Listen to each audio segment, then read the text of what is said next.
Welcome to 108 news Telugu. YCP కార్యకర్తలను ఇబ్బందులకు గురిచేస్తున్న ఏ ఒక్కరిని వదిలిపెట్టబోమని, అలాంటి పోలీసు అధికారుల పేర్లు రాసుకోవాలని పార్టీ అధినేత మాజీ ముఖ్యమంత్రి వైఎస్ జగన్మోహన్ రెడ్డి తీవ్ర స్వరంతో హెచ్చరించారు.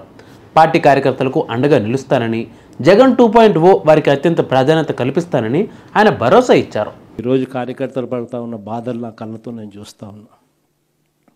కేవలం వైఎస్ఆర్ కాంగ్రెస్ పార్టీని ప్రేమించినందుకు, కేవలం జగన్ను సొంత కుటుంబ సభ్యుడిగా ఆప్యాయంగా ఆదరించినందుకు ఈరోజు వైఎస్ఆర్సీపీ కార్యకర్తలకు ఏదైతే ఇబ్బందులు పడుతూ ఉన్నారో ఆ బాధలు, ఆ కష్టాలు స్వయంగా నేను చూశా కాబట్టి ఈరోజు చెప్తా ఉన్నా.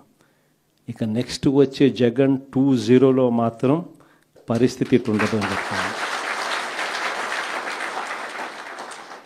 మొట్టమొదటి పీఠం కార్యకర్తకే వేస్తా. వైసీపీ కేంద్ర కార్యాలయంలో అన్నమయ్య జిల్లా రాజంపేట మున్సిపాలిటీ, చిత్తూరు జిల్లా కుప్పం నియోజకవర్గం రామకుప్పం మండలం, శ్రీ సత్యసాయి జిల్లా మడిసికర మున్సిపాలిటీ, పెనుకొండ నియోజకవర్గం రొద్దం మండలానికి చెందిన ఎంపీపీలు, వైఎస్ ఎంపీపీలు, మున్సిపల్ చైర్పర్సన్లు, వైస్ చైర్పర్సన్లు, కౌన్సిలర్లు, ఎంపీటీసీలతో పాటు ఆయా జిల్లాల ముఖ్య నేతలతో జగన్ ప్రత్యేకంగా సమావేశమయ్యారు. ఈ సందర్భంగా జగన్ మాట్లాడుతూ కాస్త ఘాటు వ్యాఖ్యలు చేశారు.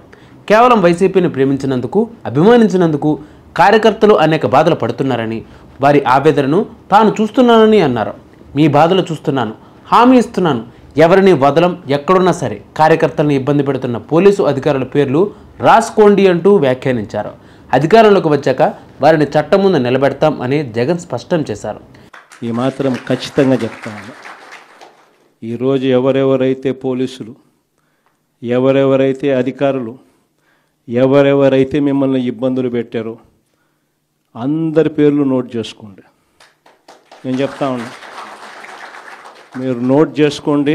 ఒక్కొక్కడిని మాత్రం యూనిఫామ్కు ఉన్న వాల్యూ ఏమిటి అనేది వాళ్ళకి అర్థం కావాలి.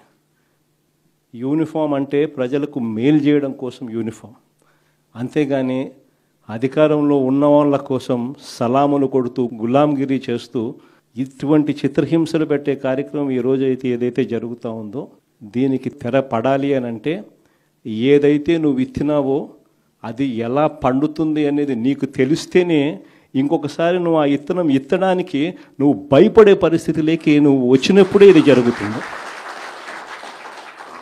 కాబట్టి ఈసారి మాత్రం ఖచ్చితంగా మెసేజ్ ఖచ్చితంగా పోతుంది. ఎవడెవడైతే అధికారి, ఎవడెవడైతే వైఎస్ఆర్సీపీ కార్యకర్తను ఎవడెవడైతే ఇబ్బంది పెట్టాడో వాళ్ళందరినీ కూడా చూస్తూ ఊరుకోము. చట్టం మీద దోషులుగా నిలబెడతాము.